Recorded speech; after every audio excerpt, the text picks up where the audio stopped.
Welcome to this week's broadcast of the most significant research and news for creating your most beautiful, healthy life. And I am your host, Dr. Ray Wisniewski, and I'm glad that you joined us today. And we invite you to join us every single Thursday as we review the most significant research and the most significant news that really affects and helps and change and transforms your life. And today we're going to be talking about genetics and obesity. And when we take a look at this, one of the things that most people think that, the genetics control their life. In other words, everyone in my family's been obese, that means I'm going to be obese. And that's just not true. And that's one of the things that we wish to go over and review and explain each week on the most significant research and news. And again, you can remember to watch us not only on Thursdays at 12 noon, but also every Saturday morning at 9 a.m. to 10 a.m. as we live stream on our NutriMost USA Facebook page. That is a live stream broadcast that simultaneously broadcasts through KDKA, which is the world's first radio station. So we're very proud of that. But let's just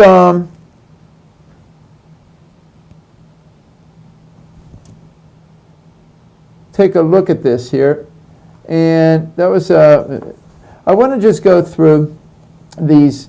This is you can see from the journal Chemical Science, a strategy based on nucleotide specificity leads to a subfamily selective and cell-active inhibitor of, it's basically a gene it's the FTO gene. And the FTO gene it's a very common gene that has been strongly linked to obesity. And one of the things about this is that some people have variants that show up to a 70% more likelihood to become obese. So when you take a look at this, one of the things you think of is, man, if I have this gene variant, then I'm going to have some issues. Well, it does make you more susceptible, but that's one thing. But we're going to show you how you can overcome this. And that's totally different.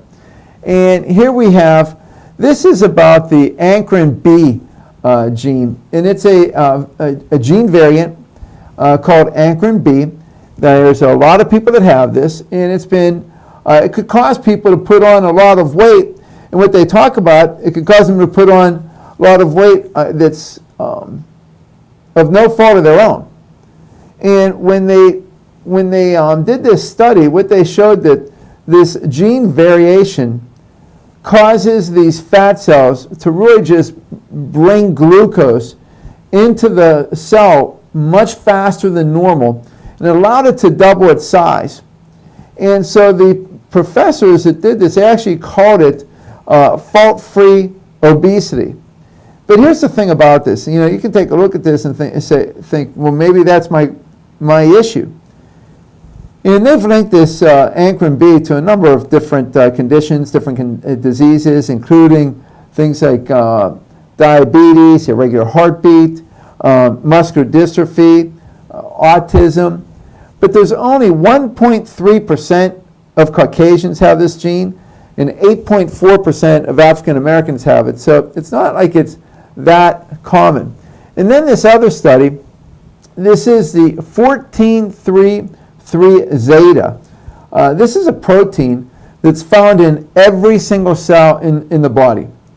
And what they found out was that when the researchers were able to silence this protein, silence this gene, what happened was that it resulted in about a 50% reduction in the amount of visceral fat, which is the white fat.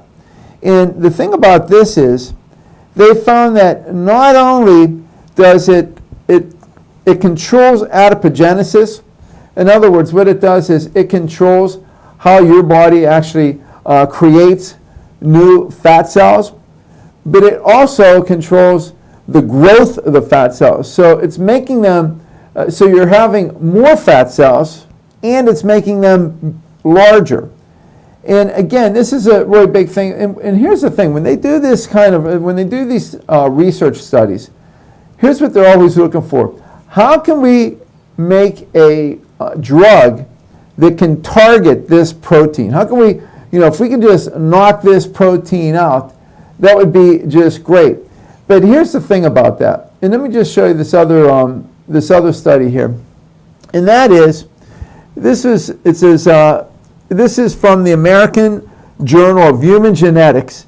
And it says, penetrance of polygenic obesity susceptibility loci across the body mass index distribution. Here's what this study is about. What they found out was, they were looking at, there were 37 genes that are very well established for really affecting your BMI, affecting obesity. And they found that there were 9 in particular, and they found that these 9, they talk about having this, in fact, even in this, they refer to it as having a snowball effect. And what I mean by that is that it appeared that everything was great when your BMI was more normal. They didn't have a problem. People that had a high BMI, what they found was, with that high BMI, that creates more, that activates those genes to become more of an issue. Now here's the way I look at it. In fact, and it works out the way that they even talked about this when they said it was a snowball effect. See, you have this mountain, and you want to be at the top, you want it to be, the cell to be optimized. As that cell isn't optimized, in other words, it's off from that, it's sort of rolling downhill. And you'll see people, it seems like they'll have one challenge versus another challenge and another challenge, and they get what's referred to as comorbidities. Comorbidities means you have one condition, then you combine it with another condition. Because of that condition leads to another condition. And they talk about this snowballing effect, sort of like rolling the snowball from the top of the mountain. As that snowball is rolling down, it's gathering, it's getting bigger and bigger and bigger and bigger. And they said that the genes have more predisposition to cause a challenge as you get outside that range. See, here's what it really is. When you are at this, when your body's optimized, and your body, when it's optimized, and we're talking about how do you optimize body? You optimize the mitochondria. You optimize cell energy. You optimize cellular communications. You optimize and give it the fuel the cell the fuel that it needs. So when we talk about looking at everything, always, and we say this all the time. You'll hear me repeat it again and again and again. I say you look at things from the molecular perspective, the cellular perspective, and the metabolic perspective. In other words, how it is affecting your hormones and your neurotransmitters, and how it's affecting those receptors. And that's when you end up getting things like, when you have problems, is when you become insulin resistant, when you become thyroid resistant, when you become leptin resistant, when you become FGF21 resistant, fibroblast growth factor 21. When you become resistant, that throws that off. When you have these pathways optimized, when it's optimized, everything works great. So how do you optimize it? And that's really the key, that when you see the body going off, when you know the signs, when you start to gain a little bit of weight, and by the way, you'll notice that. You gain a little bit of weight, as long as you work on it at that time, you catch it, you go back, no problem. No problem. You'll be able to go back to your normal weight, very easy. Once you let that go, then it seems to go more and more and more and more. Then you start to try to work back, and it seems like the things that you normally were able to do, they don't work. Why don't they work? Because now you've broken down, as if it's only just one aspect that needs to be healed. It's completely different than if you have 2, 3, 4, 5. One of the things that we do at NutriMost, and this really isn't just a plug for NutriMost, but just so we utilize our NutriMost Intelligence. In NutriMost Intelligence, people say, what is that?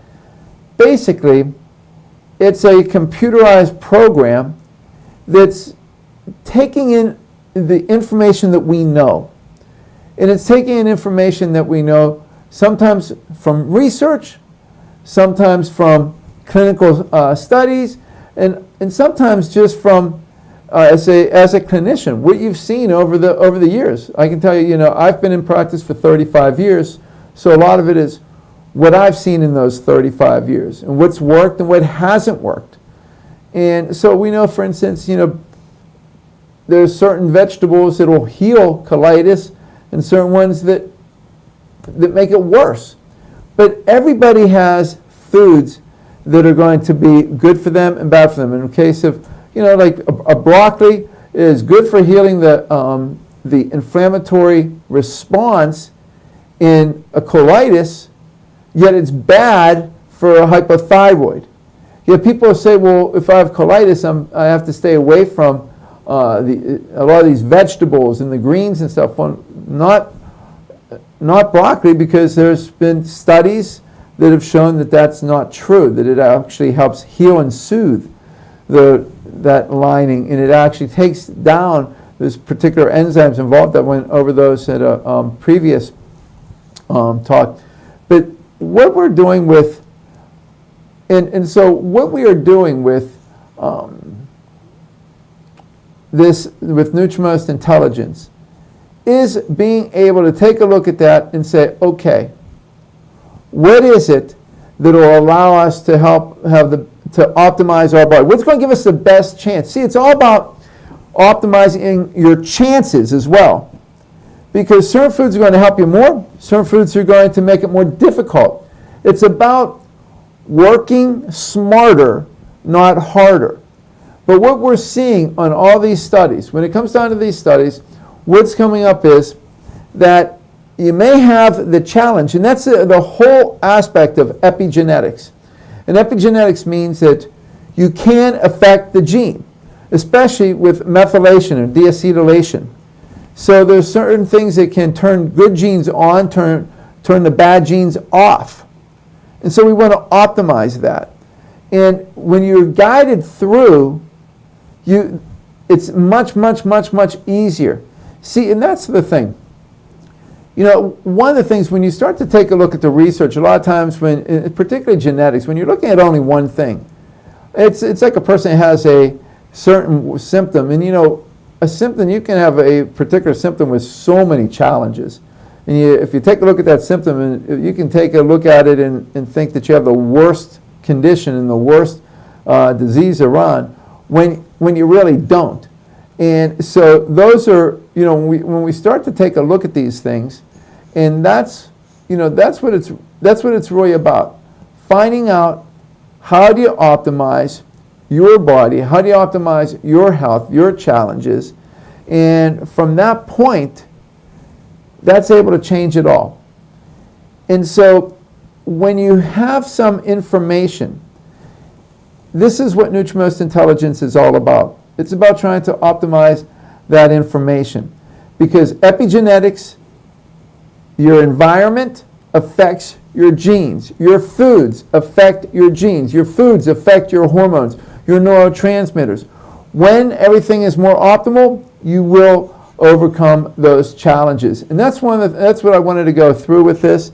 And that's one of the reasons why, every single week when we talk about the most significant research and news, I hope you understand this week, it's really about, you can overcome genetics, you can overcome health challenges that are linked to your genes. That just means that you have a higher predisposition. That's all. Just a higher predisposition, nothing more than that. I hope you join us every single Saturday Saturday morning from 9 a.m. to 10 a.m. as we live stream our broadcast on KDKA Radio. You can also watch us on Thursdays at 12 noon. And thank you again for joining us. But remember, you can always optimize your body, overcome your challenges. Let's see you